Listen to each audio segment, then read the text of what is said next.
Mafua yanaweza kumsababishia mtoto kupata utapiamlo.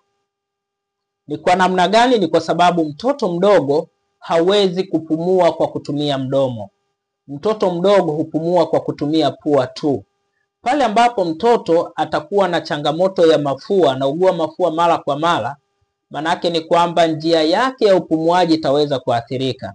Hivyo basi utakapojaribu kumpatia chakula ili aweze kula mdomoni, ili hali na pua zake zimeziba, huyu mtoto anaweza kujikuta anakosa hamu ya kula, anakuwa ni mtoto wa kulialia tu, na hivyo kupelekea mwili wake kukosa virutubisho muhimu kama vile protini, lakini pia pamoja na vitamini A ambavyo vinaweza vikapelekea mtoto kupata changamoto ya utapiamlo. Hivyo basi, ikiwa kama mtoto wako ana kawaida au ana changamoto ya kuugua mara kwa mara, tambua ya kwamba unapaswa kuhakikisha kwamba unaimarisha kinga yake ya mwili, unadumisha kinga yake ya mwili ili kuenda kumsaidia kupambana na maambukizi au na magonjwa.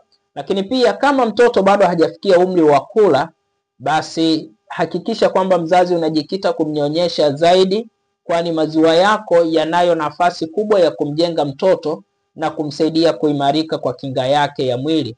Na ikiwa kama una mtoto wa namna hii ambaye amekuwa akiugua mara kwa mara, pengine anapata changamoto ya mafua mara kwa mara, tunaweza tukawasiliana kwa namba iliyopo kwenye bio nikakupatia ushauri, lakini pia pamoja na matibabu yatakayoweza kumsaidia mtoto kuimarisha afya yake na hatimaye akaweza kuendelea au akawa na hatua nzuri za ukuaji. Na kumbuka tu ya kwamba mtoto mwenye afya ni ushindi wa familia. Mtunze leo, yeye akutunze kesho.